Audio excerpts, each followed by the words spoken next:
Hello friends, welcome to panic Pandi horror stories. நான் உங்கள் Muthupandian. Friends, நீங்க தெரியாதனமா கூட நள்ளிரவு நேரத்துல சுடுகாட்டு பக்கம் போயிடாதீங்க.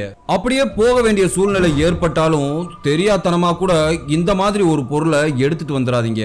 அந்த மாதிரி ஒரு பொருளை எடுத்துட்டு வந்த இளைஞருக்கு நடந்த அமானுஷ்ய திகில் உண்மை சம்பவத்தை தான் நாம இந்த வீடியோல பார்க்க போறோம். இந்த சம்பவம் 1990ஆம் ஆண்டு காலகட்டத்துல திருச்சிக்கு அருகாமையில் இருக்கக்கூடிய ஒரு கிராமத்து சுடுகாட்டுல நள்ளிரவு நேரத்துல 3 இளைஞர்கள் சேர்ந்து அந்த சுடுகாட்டுல புதைக்கப்பட்ட ஒரு பொணத்தோட பொருளை எடுத்துட்டு வந்துடுறாங்க. அதற்கு பிறகு அந்த ஆன்மா அந்த இளைஞர்களுக்கு என்ன மாதிரியான அசம்பாவிதங்களை ஏற்படுத்துச்சு, அந்த ஆன்மாவோட கோர பிடியிலிருந்து அந்த இளைஞர்கள் முழுசா தப்பிச்சாங்களா இல்லையான்ற அதிபயங்கர அமானுஷ்ய திகில் உண்மை சம்பவத்தை கொஞ்சம் கூட த்ரில்லிங் குறையாம அப்படியே இந்த வீடியோல பார்க்க போறோம்.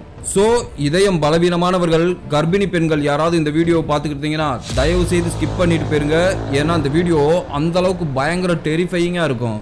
வீடியோக்குள்ள போறதுக்கு முன்னாடி உங்க டைம் 2 செகண்ட் ஸ்பெண்ட் பண்ணி இந்த வீடியோக்கு ஒரு லைக் பண்ணிட்டு ஏதாவது கருத்துக்கள் தெரிவிக்கணும்னா மறக்காம கீழே கமெண்ட் பாக்ஸ்ல கமெண்ட் பண்ணுங்க. நியூ வியூவர்ஸ் இப்பதான் நம்ம சேனலை ஃபர்ஸ்ட் டைம் பாக்குறீங்கன்னா நம்ம சேனலை சப்ஸ்கிரைப் பண்ணிக்கிட்டு பக்கத்துல இருக்க அந்த பெல் ஐகானை ஆல் நோட்டிபிகேஷன்ல போட்டுக்கோங்க. அப்பதான் நான் அடுத்தடுத்து போடக்கூடிய அமானுஷ்ய திகில் உண்மை சம்பவங்கள் உங்களுக்கு இன்பாக்ஸ்ல நோட்டிபிகேஷனா வந்துடும். சரி, வாங்க வீடியோக்குள்ள போகலாம்.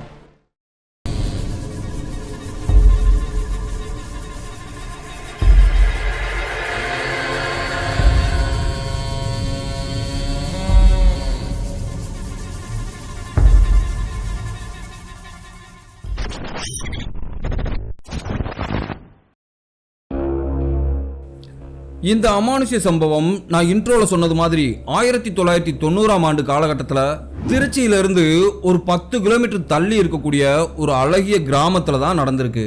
இந்த சம்பவத்தை நம்ம சேனலோட சப்ஸ்கிரைபர் அருள்முருகன்றவர் தான் நமக்கு ஷேர் பண்ணி இருக்காரு. இந்த சம்பவம் அவர் கிராமத்தை சேர்ந்த பாலன்ற நபருக்கும் அவரோட கூட்டாளிகள் 2 பேருக்கும் தான் நடந்திருக்கு. அந்த காலகட்டத்தில் அந்த கிராமத்துல மொத்தமே ஒரு 50 குடும்பங்கள் தான் வசிச்சுட்டு வந்திருக்காங்க. அந்த கிராமத்துல இருக்கக்கூடிய வீடுகள் எல்லாமே சின்ன சின்ன ஓலை குடிசை வீடுகளா தான் இருந்திருக்கு. அந்த நேரத்துல இந்த பாலன்ற நபருக்கு ஒரு 20 வயது இருக்குமா. அவருக்கு மோகன், செல்வம்னு 2 நண்பர்கள் இருந்திருக்காங்க. இவங்க 3 பேரும் அந்த கிராமத்துல இருக்கக்கூடிய நடுநிலை பள்ளியில 8வது வரைக்கும் படிச்சுட்டு அதுக்கு மேல படிக்கிறதுக்கு வசதி இல்லாததுனால அவங்க 3 பேரும் வேலைக்கு போக ஆரம்பிச்சிருக்காங்க. பாலன் சின்ன பையனா இருக்கும் போதே அவரோட அப்பா இறந்து போயிடுறாரு. பாலனோட அம்மா மீனாட்சி கூலி வேலைக்கு போயிட்டு வந்துதான் தன்னோட மகனை வளர்த்திருந்திருக்காங்க. இவங்க நண்பர்கள் 3 பேரும் அந்த கிராமத்துக்குள்ள கிடைக்கிற வேலையை செஞ்சுட்டு வந்திருக்காங்க. கட்டட வேலை, தோட்ட வேலை, தேங்காய் வெட்ட போறதுன்னு எல்லா வேலைகளையுமே பார்த்துட்டு வந்திருக்காங்க. இந்த மாதிரி அந்த கிராமத்துல என்னென்ன வேலைகள் கிடைக்குதோ அதெல்லாம் செஞ்சுட்டு வந்திருக்காங்க. வேலை முடிஞ்சதுக்கு பிறகு இவங்களுக்கு சாயங்கால நேரத்துல ஆறுதல் அளிக்கக்கூடிய ஒரே இடம் இவங்க கிராமத்தோட எல்லை பகுதியில் இருக்கிற அந்த ஆலமரம் தான். அந்த ஆலமரத்துக்கு பக்கத்திலே ஒரு அழகான குளமும் இருந்திருக்கு. இவங்களோட முக்கிய பொழுதுபோக்கே அந்த குளத்துல போய் மீன் பிடிக்கிறது, அந்த ஆலமரத்துக்கு அடியில உட்காந்து அரட்டை அடிக்கிறது. வேலை வெட்டி இல்லாத நாட்கள்ல அந்த குளத்துல மீனை பிடிச்சிட்டு வந்து அந்த மரத்துக்கு அடியில வச்சுதான் சுட்டு சாப்பிடுவாங்களாம். இந்த மாதிரி இவங்களோட சின்ன வயசுல இருந்தே அந்த ஆலமரத்துக்கு அடியில தான் பொழுத கழிச்சிட்டு வந்திருக்காங்க. இவங்க 3 பேத்துக்கு இருந்த பொதுவான கெட்ட பழக்கம் சாராயம் குடிக்கிறது. லீவு நாட்கள்ல மூக்கு முட்டை சாராயத்தை குடிச்சிட்டு அந்த ஆலமரத்துக்கு அடியில தான் மட்டையாகி கிடப்பாங்களாம். போதை தெளிஞ்சதுக்கு பிறகுதான் வீட்டுக்கே போவாங்களாம். சில நாட்கள்ல அந்த ஆலமரத்துக்கு அடியிலே தூங்கிடுவாங்களாம். அங்க இருக்கக்கூடிய குளத்துக்கு பின்பக்கத்துல தான் ஒரு சுடுகாடு ஒண்ணு இருந்திருக்கு. அந்த சுடுகாடு அங்க இருக்கக்கூடிய 3 கிராமங்களுக்கும் பொதுவான சுடுகாடு. அந்த 3 கிராமத்திலையும் யாராவது இறந்து போனாங்கன்னா அந்த சுடுகாட்டுல தான் வந்து புதைப்பாங்க. பகல் நேரத்திலே அந்த பக்கம் எந்த ஒரு ஆள் நடமாட்டமும் இருக்காது. காக்காய்கள் கரையிற சத்தம், காய்ந்த சருகுகள் காத்துல பறக்கிற சத்தம் மட்டும்தான் கேட்கும். மற்றபடி அந்த இடத்துல எப்பவுமே ஒரு மயான அமைதி நிலவுமா. இவங்க 3 பேரும் கையில காசு இல்லாத நேரத்துல கிராமத்துல கிடைக்கக்கூடிய பழைய பிளாஸ்டிக் பாட்டில், இரும்புகளை பொறுக்கி பழைய இரும்பு கடையில வித்துட்டு அந்த காசுலையும் தண்ணி அடிப்பாங்களாம். அப்படித்தான் ஒரு நாள் வேலை இல்லாம லீவு நாள்ல இருந்தப்ப அந்த ஆலமரத்துக்கு அடியில உட்காந்து தண்ணி அடிச்சுட்டு தூங்கிக்கிட்டு இருந்திருக்காங்க. அந்த நேரத்துல பக்கத்து கிராமத்தை சேர்ந்த ஒரு கும்பல் ஒரு பெண்ணோட உடலை அடக்கம் பண்றதுக்காக அந்த சுடுகாட்டுக்கு தூக்கிட்டு வந்திருக்காங்க. அந்த இறந்து போன பெண் ஒரு பணக்கார பெண்ணுன்றதுனால ரொம்பவே ஆடம்பரமா தாரதப்பட்டையெல்லாம் அடிச்சுக்கிட்டு வெடிகளை வெடிச்சு தூக்கிட்டு வந்திருக்காங்க. அந்த வெடி சத்தத்தை கேட்ட இவங்க 3 பேரும் பதறிக்கிட்டு எழுந்திருச்சிருக்காங்க. அப்போ பாலன் என்ன சொல்றாருன்னா, டேய் பணக்கார வீட்டு சாவு போல, எவ்வளவு ஆடம்பரமா கொண்டு வந்து அடக்கம் பண்றாங்க பாரு, வாங்கடா பக்கத்துல போய் பார்க்கலாம்னு சொல்லிட்டு இவங்க 3 பேரும் எழுந்திருச்சு அந்த சுடுகாட்டுக்கு போயிருக்காங்க. அந்த சுடுகாட்டுல அந்த பெண்ணோட சடலத்தை புதைக்கிறதுக்காக குழியெல்லாம் வெட்டி வச்சிருந்தாங்க. இப்போ அந்த பல்லக்குல இருந்து அந்த இறந்து போன பெண்மணிய கீழே இறக்கி இருந்திருக்காங்க. அந்த பெண்மணிக்கு ஒரு 55 வயது இருக்கும். அவங்க பக்கத்து கிராமத்தை சேர்ந்த செட்டியார் குடும்பத்தை சேர்ந்தவங்க. ரொம்பவே வசதியான குடும்பம். அவங்க வழக்கப்படி காலில் கொலுசுக்கு பதிலா வெள்ளியில செஞ்ச தண்டை அணிவாங்களாம். அந்த பெண்ணோட உடல் அந்த சுடுகாட்டுல வச்சு வெட்டியான் சில சாங்கியம்லாம் செஞ்சிருந்திருக்காரு. இவங்க 3 பேரும் அந்த கூட்டத்தோட கூட்டமா நின்னு அதை வேடிக்கை பார்த்துக்கிட்டு இருந்திருக்காங்க. இவங்க 3 பேத்துல பாலனோட கண்ணு மட்டும் அந்த வெள்ளி தண்டை மேலே இருந்திருக்கு. அது அந்த சாயங்கால நேரத்திலையும் பாக்குறதுக்கு பளபளன்னு மின்னி இருந்திருக்கு. பாலன் என்ன நினைச்சாருன்னா அந்த தண்டையை எடுத்துட்டு தான் அந்த அம்மாவை அங்க புதைப்பாங்கன்னு நினைச்சாரு. வெட்டியான் அந்த இறந்து போன பெண்ணோட கணவர்கிட்ட தண்டையை கலட்டி தரட்டுமான்னு கேட்டிருந்திருக்காரு. அதுக்கு செட்டியாரு வேணாம்பா, அது என்னோட மனைவி காலிலே இருக்கட்டும், அப்படியே புதைச்சிருங்கன்னு சொல்லி இருக்காரு. இவங்க பேசிக்கிறத பாலன் கவனிச்சிருந்திருக்காரு. ஆனா மத்த 2 பேரும் அந்த அளவுக்கு அந்த விஷயத்த கவனமா பார்க்கல. கொஞ்ச நேரத்துல அந்த பெண்மணியை அந்த குழிக்குள்ள வச்சு புதைச்சிட்டு அந்த பெண்ணுக்கு செய்ய வேண்டிய மரியாதையெல்லாம் செஞ்சுட்டு சொந்தக்காரங்கெல்லாம் அங்க இருந்து போயிடுறாங்க. நண்பர்கள் 3 பேரும் வீட்டுக்கு போயிட்டு மறுபடி இரவு நேரத்துல சாராயத்தை வாங்கிக்கிட்டு அந்த ஆலமரத்தடியில வந்து உட்காந்துருக்காங்க. 3 பேரும் ஆளுக்கு ஒரு ரவுண்டு சாராயத்தை போட்டதுமே போதை ஏற ஆரம்பிச்சிருக்கு.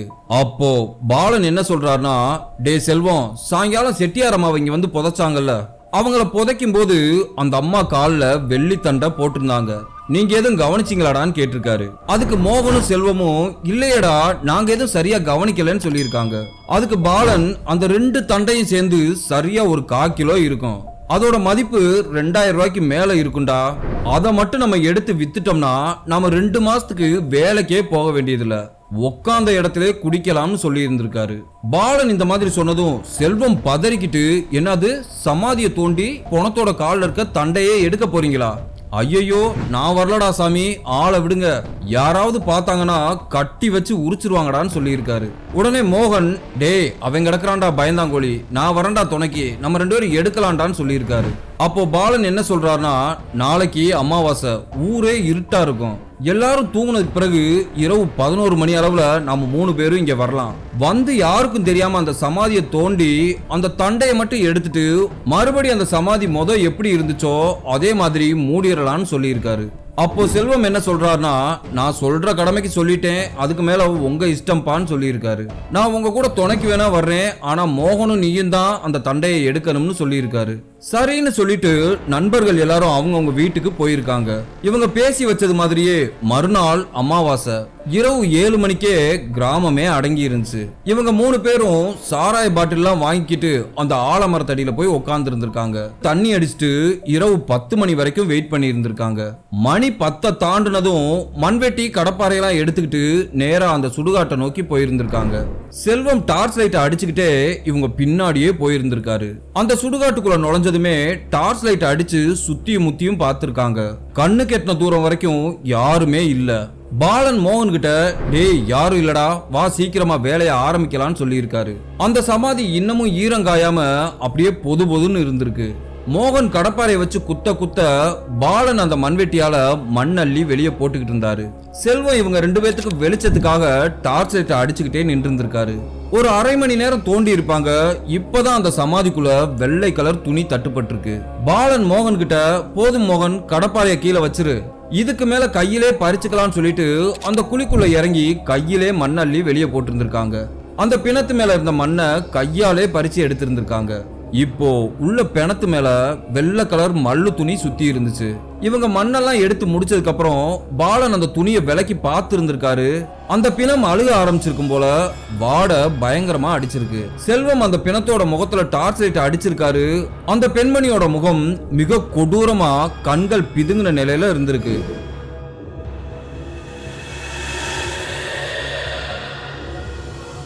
பாலன் வேகமா அந்த பிணத்தோட கால்ல இருந்த தண்டையை கழட்டி எடுத்திருக்காரு.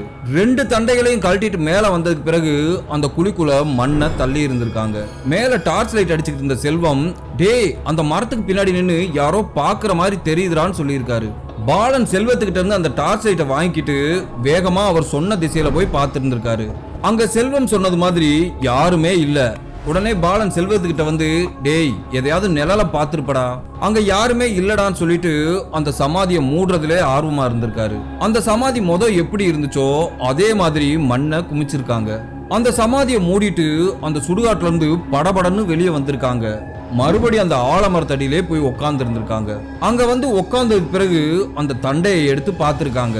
அந்த இரவு நேரத்திலையும் அதுல பதிச்சிருந்த கற்கள் பளபளன்னு மின்னி இருந்திருக்கு. பாலன் என்ன சொல்றாருன்னா, டேய் ஒரு 4 நாளைக்கு இந்த தண்டையை என்னோட வீட்டிலே பத்திரமா வச்சிருக்கேன். ஒருவேளை நம்ம தோண்டி எடுக்கிறத யாராவது பார்த்திருந்தாங்கன்னா மறுபடி நாம இத கொடுக்க வேண்டியது வரும். அதனால ஒரு 4 நாள் வெயிட் பண்ணிட்டு அதுக்கு பிறகு வித்துக்கலாம்னு சொல்லியிருக்காரு. சரின்னு சொல்லிட்டு அவங்க 3 பேரும் அவங்க வீட்டுக்கு போயிடுறாங்க. வீட்டுக்கு போன பாலன் தன்னோட அம்மா அசந்து தூங்குறத பார்த்துட்டு சத்தம் இல்லாம பூனை மாதிரி பதுங்கி பதுங்கி வீட்டுக்குள்ள போயிருக்காரு. அவர் துணி வைக்கக்கூடிய அவரோட பெட்டிக்குள்ள அந்த தண்டைய மறைச்சு வச்சிருந்திருக்காரு. அத பெட்டிக்குள்ள பத்திரமா வச்சுட்டு அவரோட படுக்கையில போய் படுத்திருந்திருக்காரு. அப்படி போய் படுத்த பாலனுக்கு தூக்கமே வராம உடல் முழுவதும் பயங்கர வலி ஏற்பட்டிருந்திருக்கு. அதனால புரண்டு புரண்டு படுத்திருந்திருக்காரு. நள்ளிரவு 1 மணி இருக்கும். வாசல்ல நாய்கள் பயங்கரமா ஊளையிடுற சத்தம் கேட்டிருந்திருக்கு. அந்த நேரத்துல இவங்க வீட்டு கதவை யாரோ தட்டுற மாதிரி சத்தம் கேட்டிருந்திருக்கு. ஆல்ரெடி தூக்கம் வராம உலண்டுகிட்டு இருந்த பாலன் கட்டில இருந்தபடியே யாரது அப்படின்னு கேட்டிருந்திருக்காரு. வெளியில இருந்து ஒரு பெண்ணோட குரல் கதவை திறன்னு சொல்லி இருந்திருக்கு. அந்த குரலை கேட்கறதுக்கு ஒரு வயதான பெண்மணியோட குரல் மாதிரி கரகரப்பா கேட்டிருந்திருக்கு. பாலன் கதவை வந்து திறந்து பார்த்திருக்காரு. பாலனுக்கு தூக்கி வாரி போட்டிருந்திருக்கு. வீட்டு வாசல்ல ஒரு பெண்மணி உடம்பு முகம் பூரா மண் அள்ளி பூசிட்டு வந்த மாதிரி நின்று இருந்திருக்காங்க.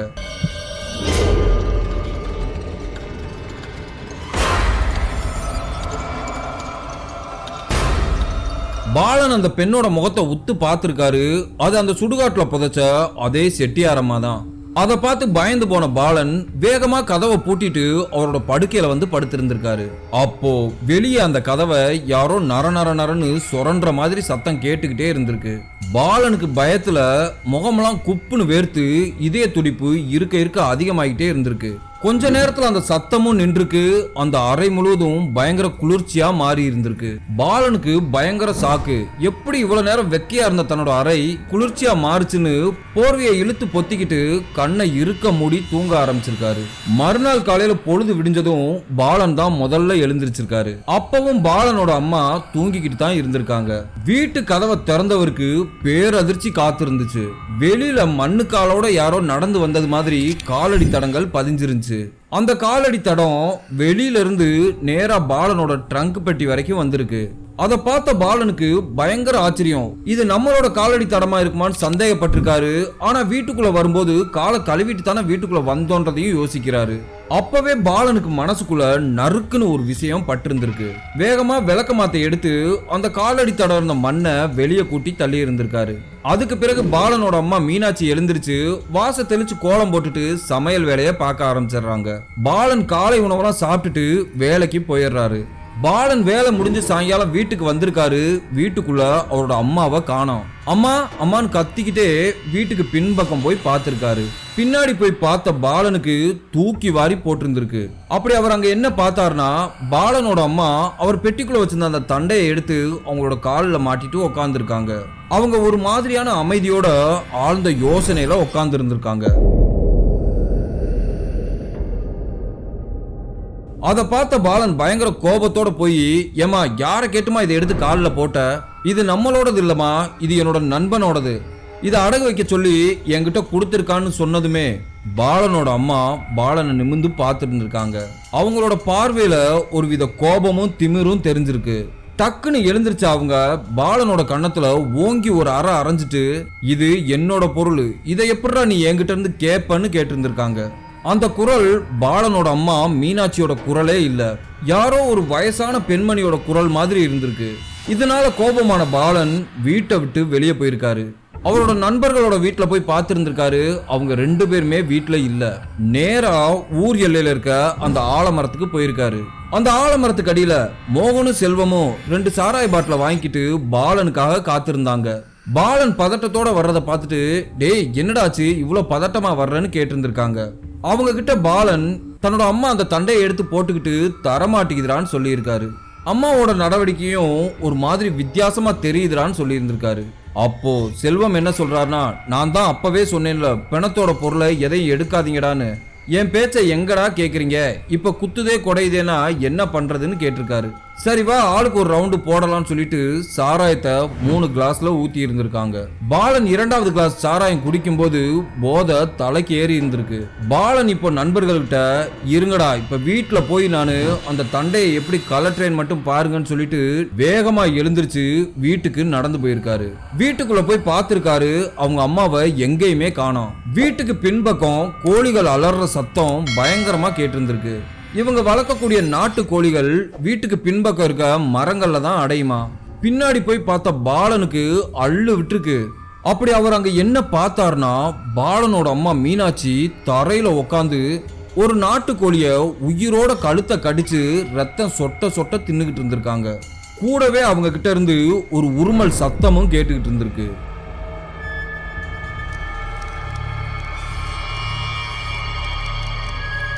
அதை பார்த்த பாலனுக்கு அடிச்ச போத அப்படியே இறங்கி இருந்திருக்கு.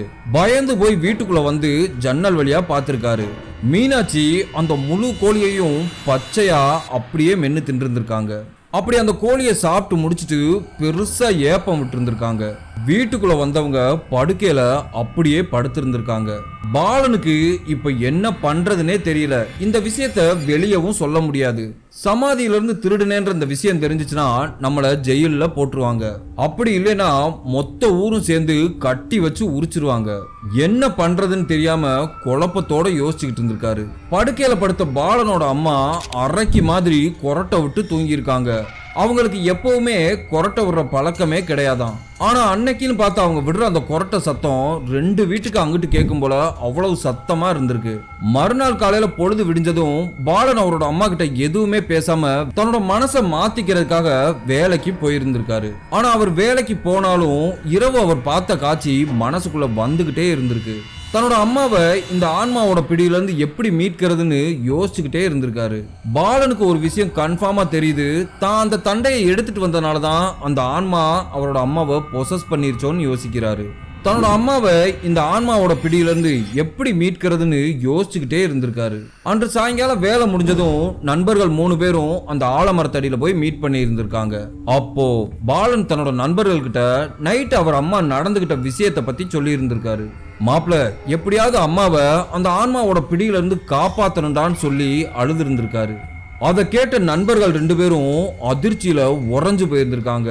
அப்போ செல்வம் என்ன சொல்றாருன்னா, டே மாப்பிள்ள எதுக்கும் கவலைப்படாத, எனக்கு தெரிஞ்ச பூசாரி ஒருத்தர் இருக்காரு, பேய் ஓட்டுறதுல அவர் பயங்கரமான ஆளு, அவரை வச்சு ஓட்டிடலாம். இன்னைக்கு ஒரு நைட் மட்டும் எப்படியாவது அட்ஜஸ்ட் பண்ணு, காலையில நேரமா போய் அவரை கூட்டிட்டு வந்துடலாம்னு சொல்லி இருக்காரு. அப்படி இவங்க பேசிட்டு ஒரு சாராய பாட்டில் எடுத்து 3 பேரும் குடிச்சிருந்திருக்காங்க. இவங்க 3 பேரும் அன்னைக்கு தண்ணி கொஞ்சம் அதிகமா அடிச்சதுனால தள்ளாடிக்கிட்டே ஊருக்குள்ள நடந்து வந்திருக்காங்க. ஊருக்குள்ள நுழைஞ்சதுமே சாவடி வந்திருக்கு. அந்த சாவடியில கிராமத்து பெரியவங்க 2 பேரு படுத்திருந்தாங்க. மோகன் பாலன் கிட்ட, டே மச்சான் வாடா சாவடியில படுத்துட்டு காலையில வீட்டுக்கு போலாண்டான்னு கூப்பிட்டு இருந்திருக்காரு. நீங்க 2 பேர் வேணா இங்க படுங்கடா, நான் போய் அம்மாவை பார்க்கணும்ட்டு வீட்டுக்கு போயிருக்காரு. மோகனும் செல்வமும் அந்த சாவடியிலே படுத்து தூங்க ஆரம்பிச்சிருக்காங்க. வீட்டுக்குள்ள வந்து பார்த்த பாலனுக்கு அவர் கண்ணையே அவரால் நம்ப முடியல. என்ன காரணம்னா, பாலனோட அம்மா மீனாட்சி ஒரு விதவை. ஆனா இன்னைக்கு தலைக்கு குளிச்சுட்டு தலை நிறைய மல்லிகைப்பூ வச்சுட்டு அவங்களோட நெத்தியில பெரிய சைஸ்ல வட்ட குங்கும போட்டு வச்சு படுத்திருந்தாங்க. அதை பார்த்த பாலன் அம்மாவுக்கு என்னாச்சு, எதனால அம்மா இந்த மாதிரி நடந்துக்கிறாங்கன்ற குழப்பத்தோட அவரோட படுக்கையில போய் படுத்திருந்திருக்காரு. நள்ளிரவு 1 மணி இருக்கும். பட்டார்னு அவரோட வீட்டு கதவை யாரோ திறந்த மாதிரி சத்தம் கேட்டிருக்கு. பாலன் அந்த சத்தத்தை கேட்டு படக்குன்னு கண்ணு முழிச்சு பார்த்திருக்காரு. மீனாட்சி கதவை திறந்துக்கிட்டு ஓட்டமா வெளியே ஓடி இருந்திருக்காங்க. அதை பார்த்த பாலன் இந்த நேரத்துல அம்மா எங்க அவசரமா போகுதுன்னு வெளியே வந்து பார்த்திருக்காரு. பாலன் வெளியே வந்து பார்க்கறதுக்குள்ள மீனாட்சி அந்த தெருவோட கார்னர்ல வேகமா ஓடிக்கிட்டு இருக்கிறது தெரியுது. பாலன் வீட்டு கதவை கூட பூட்டாம பின்னாடியே ஓடி இருந்திருக்காரு. அந்த தெருவோட மூலையில இருந்த அந்த சாவடியில படுத்திருந்த அவரோட நண்பர்களை எழுப்பி இருக்காரு. அம்மா இந்த பக்கமா ஓடுதுரா, வாங்கடா என்னன்னு போய் பார்க்கலாம்னு சொல்லி அவரோட நண்பர்களையும் கூப்பிட்டு இருந்திருக்காரு. பாலனோட நண்பர்களும் அடிச்சு பிடிச்சு எழுந்திருச்சுக்கிட்டு வேகமா பாலனோட சேர்ந்து ஓடி வந்திருக்காங்க. ஆனா அந்த தெருவுகளுக்குள்ள மீனாட்சி எங்க போனாங்கன்னே தெரியல. இப்போ நாய்கள் குறைக்கிற சத்தம் சுடுகாட்டு பக்கம் இருந்து தான் கேட்டிருக்கு. உடனே பாலன், டேய் அம்மா சுடுகாட்டு பக்கம் தான்டா போயிருக்கு, நாய்கள் குறைக்கிற சத்தம் அந்த பக்கம் இருந்து தான் வருது, வாங்கடா வேகமா போய் பார்க்கலாம்னு சொல்லிட்டு அவங்க 3 பேரும் ஓட்டமா ஓடி இருக்காங்க. அப்படி அவங்க அந்த சுடுகாட்டுக்கு பக்கத்துல நெருங்கும் போது அந்த செட்டியார் அம்மாவோட சமாதி மேல யாரோ உட்கார்ந்து இருக்க மாதிரி தெரியுது. இவங்க 3 பேரும் அந்த சுடுகாட்டுக்கு கொஞ்சம் தூரம் முன்னாடி தள்ளி நின்னு பார்த்து இருந்திருக்காங்க. அந்த சமாதி மேல உட்கார்ந்து இருந்தது பாலனோட அம்மா மீனாட்சியே தான். அவங்க அந்த சமாதி மேல உட்காந்து எதையோ எடுத்து திங்கிற மாதிரி தெரிஞ்சிருக்கு. அவங்க கொஞ்ச தூரம் பக்கத்துல வந்து பார்த்ததுக்கு பிறகுதான் தெரிஞ்சிருக்கு அந்த இறந்து போன செட்டியார் அம்மாவோட சமாதி மேல தலவாழை இலை போட்டு படையல் போடப்பட்டிருந்திருக்கு. ஸ்வீட் ஐட்டம், நான்வெஜ், முட்டை, ரத்த பொரியல்னு நிறைய ஐட்டங்களை அதுல படையலா வச்சிருந்தாங்க. ஒரு மண் கலயத்துல வச்சிருந்த ரத்த பொரியலை மீனாட்சி அள்ளி அள்ளி சாப்பிட்டு இருந்திருக்காங்க. அப்பதான் இவங்களுக்கு ஒரு விஷயம் புரிஞ்சிருக்கு. அந்த செட்டியார் அம்மா இறந்து இன்னையோட 5வது நாள். கிராமங்கள்ல எப்பவுமே இறந்து போனவங்களுக்கு 5 நாள் கழிச்சு அவங்க விரும்பி சாப்பிட்ற உணவுகளை அந்த சமாதி மேல படையலா வைக்கிறது வழக்கம். அதனாலதான் அவங்க 5வது நாள் காரியம்லாம் பண்ணிட்டு படையல் போட்டுட்டு போயிருந்திருக்காங்க. மீனாட்சி அந்த சமாதி மேல உட்காந்து ஒரு உணவை கூட மிச்சம் பண்ணாம அத்தனையும் சாப்பிட்டு இருந்திருக்காங்க. அந்த மொத்த உணவையும் தின்னு முடிச்சுட்டு வாயை தொடச்சுக்கிட்டே பயங்கரமா சிரிச்சிருந்திருக்காங்க. பாலன் செல்வத்துக்கிட்டையும் மோகன் கிட்டையும், டேய் வாங்கடா அம்மாவை கூட்டிட்டு வரலாம்னு கூப்பிட்டு இருந்திருக்காரு. ஆனா இவங்க 2 பேரும் பயத்தோட நடுங்கிக்கிட்டே, ஐயோ எங்களால முடியாதுப்பா நீயே போய் கூட்டிட்டு வான்னு சொல்லியிருக்காங்க. பாலன் வேற வழியே இல்லாம மீனாட்சி கிட்ட மெதுவா நடந்து போய் அம்மா அம்மான்னு கூப்பிட்டு இருந்திருக்காரு. அந்த சமாதி மேல உட்கார்ந்திருந்த மீனாட்சி 90 டிகிரில தலையை திருப்பி பாலனை பார்த்திருக்காங்க. பாலன் மெதுவா அவரோட அம்மாக்கு பக்கத்துல போய், அம்மா ஏமா இங்க உட்காந்து சாப்பிட்டுக்கிட்டு இருக்கான்னு கேட்டிருக்காரு. இது எனக்காக போட்ட படையல்ரா, இத நான் சாப்பிடாம வேற யார் வந்து சாப்பிடுவான்னு கேட்டிருக்கு. வாடா வா, நீ தானே என்னோட தண்டையை எடுத்தன்னு கேட்டிருக்காங்க. சொல்லிட்டு தாவி குதிச்சு பாலங்கிட்ட வந்து கன்னத்துல ஓங்கி ஒரு அறை அரைஞ்சிருக்காங்க. பாலனுக்கு காதே சிவிடா போயிரும் போல. பேய் அறைனா என்னன்றத அன்னைக்கு தான் வாழ்க்கையில முதல் முறையா உணர்ந்திருக்காரு. மீனாட்சி உடம்புக்குள்ள இருக்க அந்த ஆன்மா என்ன சொல்லுதுன்னா, மரியாதையா என்னோட தண்டையை எடுத்த இடத்துல வைக்கிறியா, இல்ல உன்னோட அம்மாவோட தலைய இந்த இடத்துல திருகி போட்டுருவேன்னு சொல்லி கத்தி இருக்கு. பாலன் அந்த ஆன்மாவோட காலை பிடிச்சுக்கிட்டு, அம்மா நான் தெரிஞ்சும் தெரியாம பணத்துக்கு ஆசைப்பட்டு இந்த மாதிரி செஞ்சுட்டேன், தயவு செஞ்சு என்னை மன்னிச்சிருங்க, நான் பண்ணின தப்புக்கு எனக்கு என்ன தண்டனை வேணா கொடுங்க, ஆனா எங்க அம்மாவை மட்டும் எதுவும் பண்ணிராதீங்கன்னு அழுதுருக்காரு. இப்பவே உன்னோட பொருளை உங்ககிட்டே சேர்த்தறேன்னு சொல்லிட்டு தன்னோட நண்பர்களோட உதவியோட அந்த சமாதியை மறுபடி தோண்டி இருக்காரு. அந்த 2 தண்டையையும் கழட்டி அந்த பிணத்தோட காலடியிலே வச்சிருக்காரு. இவங்க இந்த சமாதியை மூடிக்கிட்டு இருக்கும் போதே மீனாட்சி அந்த இடத்துல மயங்கி கீழே விழுந்திருக்காங்க. இவங்க 3 பேரும் சேர்ந்து அந்த சமாதியை மூடிட்டு மீனாட்சியை எழுப்பி இருந்திருக்காங்க. மீனாட்சி எழுந்ததுமே அந்த இடத்த சுத்தி முத்தியும் பார்த்துக்கிட்டு பாலன்ட்ட, எப்படிப்பா அம்மா இந்த இடத்துக்கு வந்தேன்னு கேட்டிருந்திருக்காங்க. டக்குன்னு தலையில கை வச்சவங்க, ஐயோ மல்லிகைப்பூ அப்படின்னு சொல்லி அதை அந்த இடத்துல பிச்சு கீழே போட்டு இருந்திருக்காங்க. பாலன் தன்னோட அம்மா கிட்ட, வீட்டுக்கு வாமா உனக்கு நடந்தது பூரா சொல்றேன்னு சொல்லிட்டு அவங்க அம்மாவை வீட்டுக்கு கூட்டிட்டு போயிருக்காரு. இந்த வீடியோ உண்மையிலே உங்களுக்கு ரொம்ப பிடிச்சிருக்குன்னு நினைக்கிறேன். அப்படி உண்மையிலே பிடிச்சிருந்துச்சுன்னா அந்த வீடியோக்கு ஒரு லைக் பண்ணுங்க. ஏதாவது கருத்துக்கள் தெரிவிக்கணும்னா மறக்காம கீழே கமெண்ட் பாக்ஸ்ல கமெண்ட் பண்ணுங்க. அடுத்து உங்களை நான் இதே மாதிரி ஒரு அமானுஷ்ய திகில் உண்மை சம்பவத்தோட வந்து சந்திக்கிறேன். பாய்.